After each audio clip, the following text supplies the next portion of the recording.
very brief reading from St. Luke's Gospel, chapter 17. Once, Jesus was asked by the Pharisees when the kingdom of God was coming. And he answered, "The kingdom of God is not coming with things that can be observed. Nor will they say, 'Look, here it is,' or 'There it is.' For in fact, the kingdom of God is within you."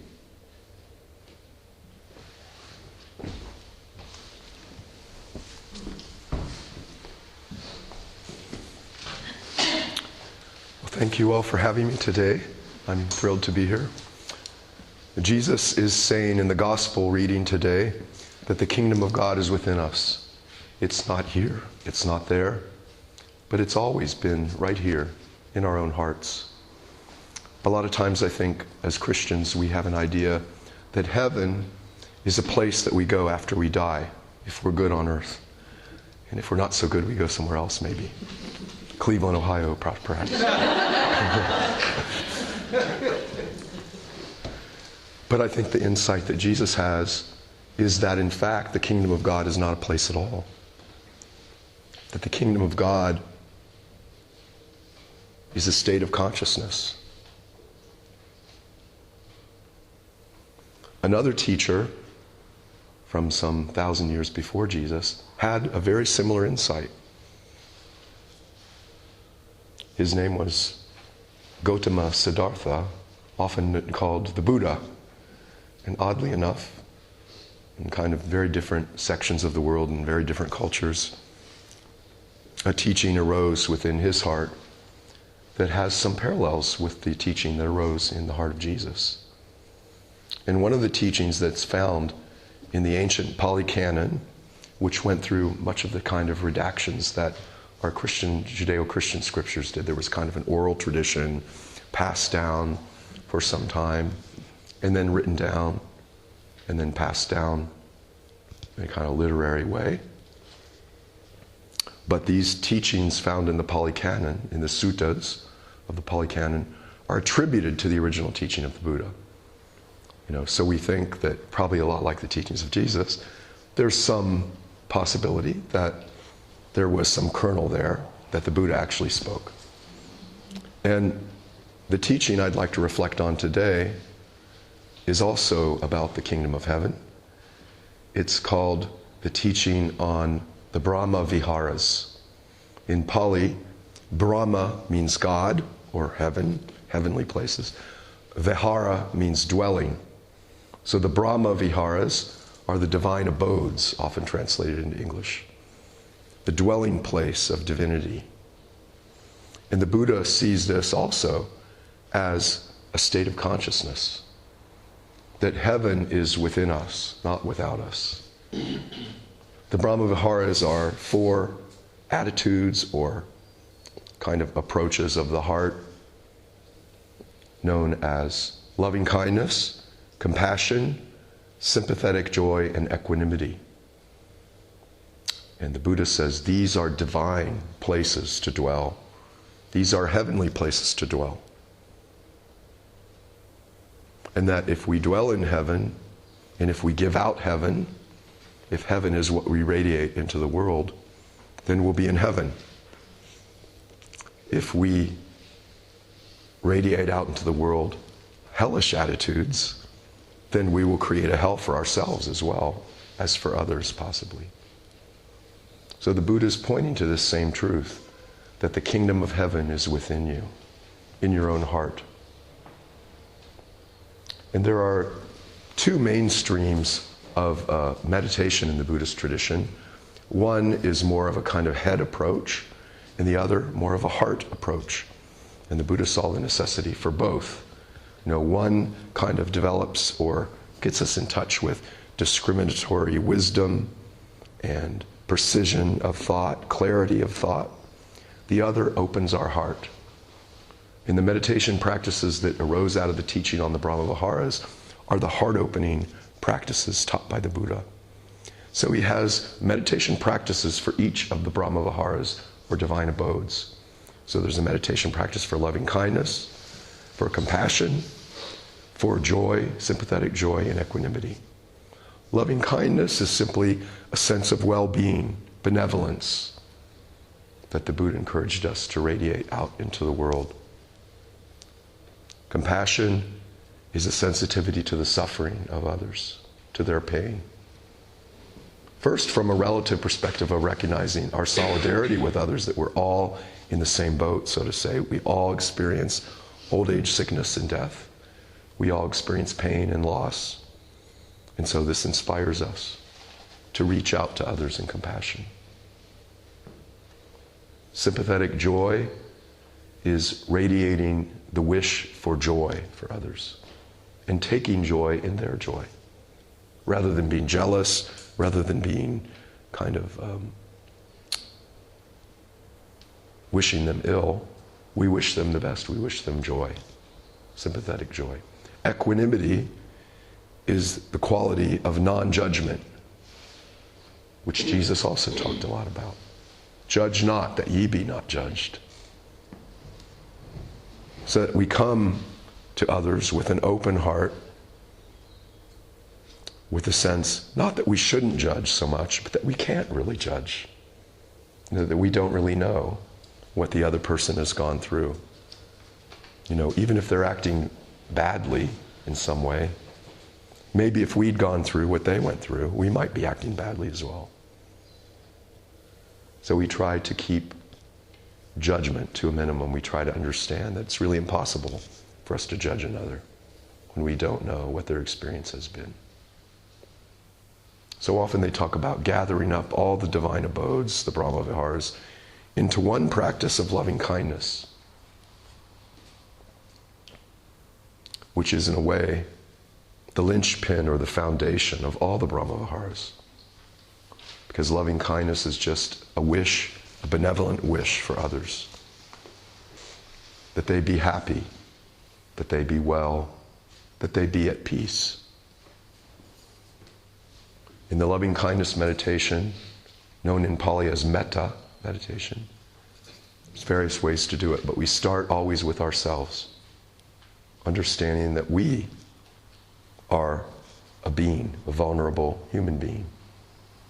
We're born, we experience sickness, old age, eventually death, just like all other beings. Not just human beings, but animals, even trees, flowers, even the planet itself goes through that same cycle of birth and death, that we're all on this same journey. And because we're on that journey together, our own pain and suffering touches our heart. But we can also know the pain and suffering of others and allow it to touch our heart.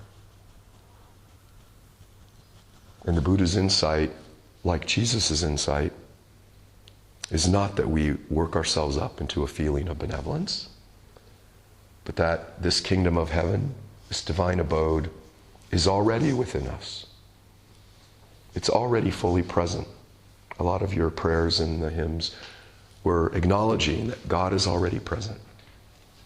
I know recently I did a retreat in a little Episcopal church in Texas, which is in the Anglican Communion, and we did a liturgy on a Sunday morning. Whenever I go there, we do a liturgy, and I usually preach, and Jenna Davis is the priest there.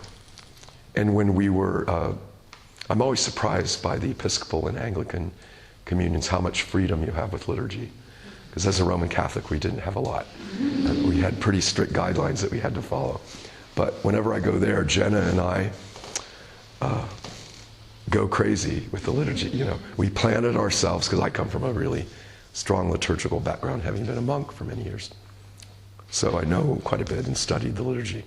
But we draw from Celtic writings, we draw from the Desert Fathers, we draw from Sufi mystics, we draw sometimes even from the Bhagavad Gita, something like that. And we kind of mix it all together and throw it together to make a liturgy. But this particular time we were picking out hymns for liturgy. They like to sing hymns there. And hymns are beautiful. They can be quite, even traditional hymns, quite beautiful. But one thing we noticed when we were trying to pick out hymns for the service was that almost all the hymns were filled with this image of God being somewhere else and coming to us. God being really from the sound of it, pretty far away. And then coming to visit us, if he's in the mood and we're lucky. Condescending to come to our little service. And so we thought, well, this just won't do. I mean, the whole retreat was about God's presence within us, which is often what I talk about when I go to Christian communities, or any community for that matter. So we went through, being in an Episcopal church and allowed to do this, we went through and changed all the hymns and made the wording reflect the insight that heaven, God, the divine, is already here and now within us. And all we need to do is wake up to that. All we need to do is look in our hearts and come to understand and experience that heavenly presence within our own hearts. So I'd like to guide you a little bit in a meditation. Excuse me, I have a cold, obviously. I'd like to guide you in a meditation of metta, or loving kindness, taken from the Buddhist tradition. And I'm going to kind of simplify it. There's different ways to do it. There's different kind of techniques to do it. And I think I'll sit down as I do this. So I'd like you to close your eyes, sit straight but not strained in your chair with your back straight, your feet on the floor, your hands on your knees, and just relax. Come to be present to your body through the breath. Anchor yourself in the present moment with your breath.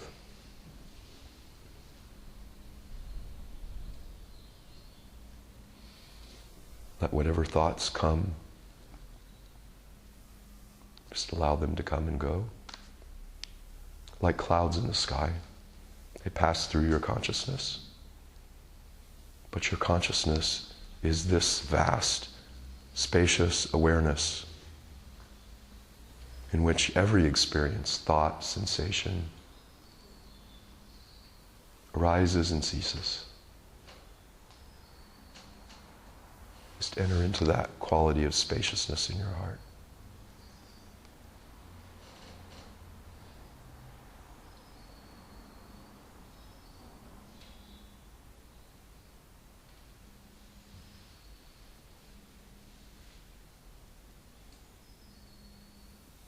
Like all human beings, you've been born.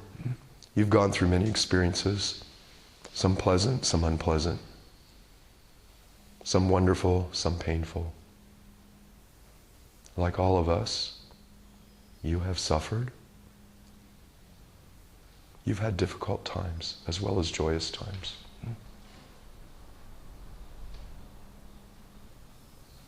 Allow the pain of your life to touch your heart. Feel a sense of loving kindness for yourself.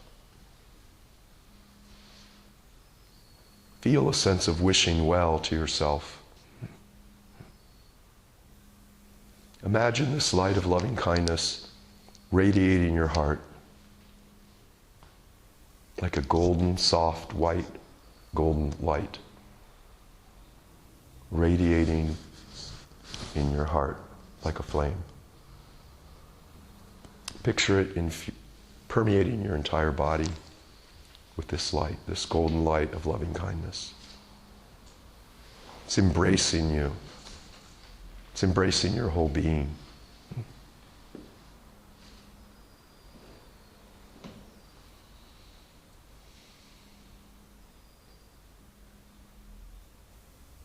The Buddha said, of all the beings in the world, you yourself are also worthy of love. You're worthy of happiness. You deserve well-being.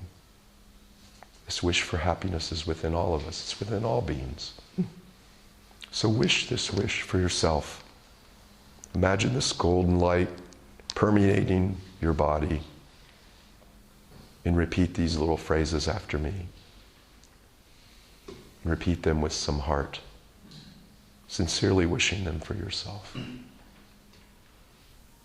May I be well. May I be well. May I be happy. May I be happy. May I be at peace. May I be at peace. May I be well. May I be well. May I be happy. May I be happy. May I be at peace. May I be at peace. Feel the energy of this wish for happiness for yourself.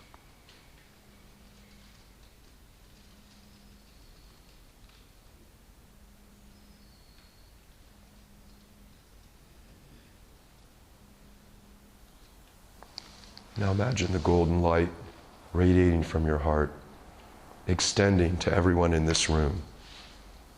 The golden light of loving kindness is radiating throughout this room, from wall to wall, from floor to ceiling.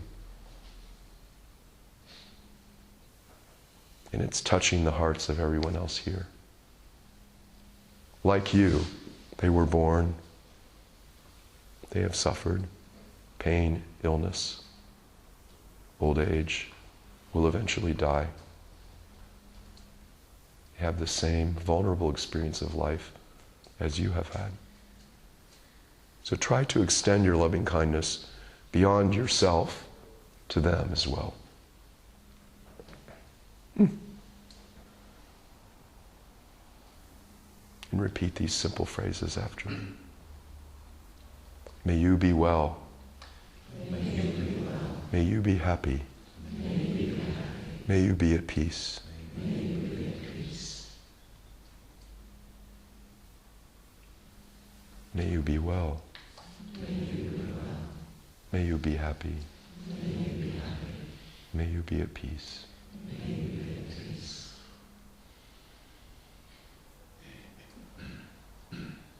Feel this as a sincere wish that extends the wish for happiness for yourself to others in this room.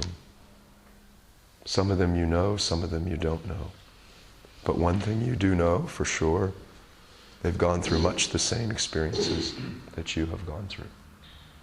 And all along they've only wanted happiness for themselves. So see if you can find that place in your heart that wishes them happiness. May you be well. May you be happy. May you be at peace.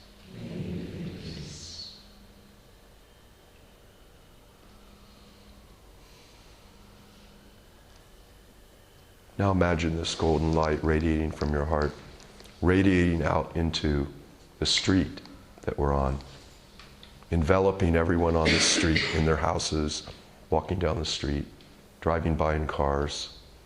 Everybody who comes into the radiance of this light of loving kindness can receive it from you.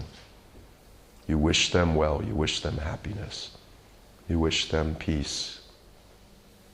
As you again repeat the phrases, may you be well, May you be well. may you be happy, May you be happy. may you be at peace, May you be at peace. may you be well, May you be well. may you be happy, May you be happy. may you be at peace. May you be at peace.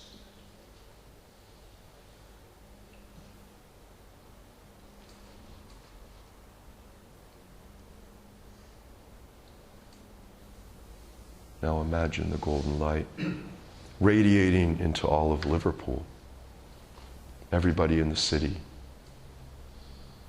There are people in this city that are experiencing great suffering and pain.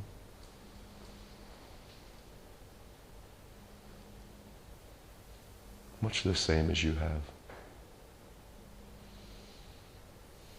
Let your heart be touched by their human vulnerability and pain, and wish them well, as you wished for yourself, as you wished for everyone in this room, as you wished for everyone on this street. Make these wishes for the whole city. As you say, may you be well. May you be well. May you be happy. May you be happy. May you be at peace. May you be at peace.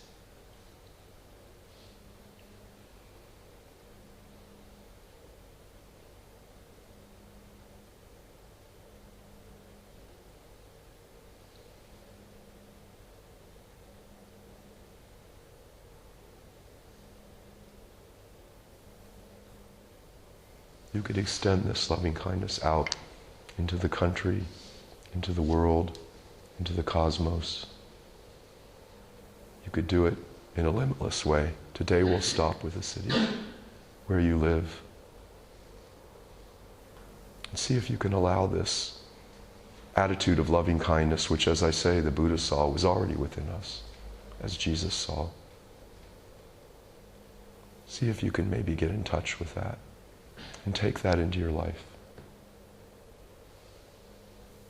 You can open your eyes now, gently. At one point, I traveled with a Buddhist teacher, Bhante Gunaratana, who was a Vipassana teacher, a Buddhist monk from Sri Lanka, who I studied with and worked with for some years. And at one point, I went with him through Southeast Asia when he was giving retreats. And he eventually was the person that asked me to teach back in the early 90s. And he taught metta meditation, loving kindness meditation, wherever he went. It's said that the Buddha practiced this form of meditation to his dying day, even after his enlightenment. He radiated this loving kindness out into the world, into the cosmos, to all beings. And Bhante was a big advocate of Bhante Ji, we called him Bhante Gunaratana, of loving kindness, of metta. And at one point I remember a lady asked him, well, Bhante, I know that loving kindness meditation helps me open my heart, helps me get in touch with my heart of kindness. But what about others? Do you think it really helps them? Isn't that kind of magical thinking? To think that my wishing people well sometimes, somehow it assists them. And he said, well, I know that it helps me get in touch with the kindness and love in my own heart. And then as I move into the world and navigate the world, I bring that awakened heart of love with me into the world and manifest it and reach out to others. But he said, if you want my real opinion, I would say it does help people, that it is like magic, that it does go out into the world and has an effect. And he said, and even if it doesn't, I know it doesn't hurt anybody. So he said, why not try it and see? He said, I can guarantee you it will change your own heart, which will in turn change the way you live in the world. So if anything, it may affect people through you in that way. But he said, really, I think it does affect people. So he was really saying that there was an advocacy to these well wishes, to ourselves, to others. He's really talking about the mystery of prayer. It's a big part of our Christian tradition. And I think the best prayer is a prayer that inspires us to be engaged in the world in ways that can help. So it's not an either-or kind of situation. It's not that we just pray for the well-being of others. And as St. Paul used to say somewhere in his writings, he say, be well, be fed, be clothed, God bless you. And then we turn our backs on people. But we say, be well, be clothed, God bless you. And here, take this food, take this clothing, take this blessing from me. So we do both, don't we? And if nothing else, prayer for others, wishing well to others, will transform our heart. It will act as a kind of inner alchemy that gets us in touch with the kingdom of God, not as a place, but as a state of consciousness. And then we can take heaven with us out into the world, wherever we go. Heaven will be here and now, not someplace far off in the clouds after we die. But heaven will begin here. St. Catherine of Siena, a great Christian mystic, said, all the way to heaven is heavenly. Because Jesus said, I am the way. And I think that's pointing not only to the historical person of Jesus, but to the Christ within us, to the Christ consciousness that's within all of us, our true nature. On the deepest level, we are heaven. And we're called to live that heavenly life in this world, to bring heaven to earth. So, I thank you for your attention. We'll continue on with our service.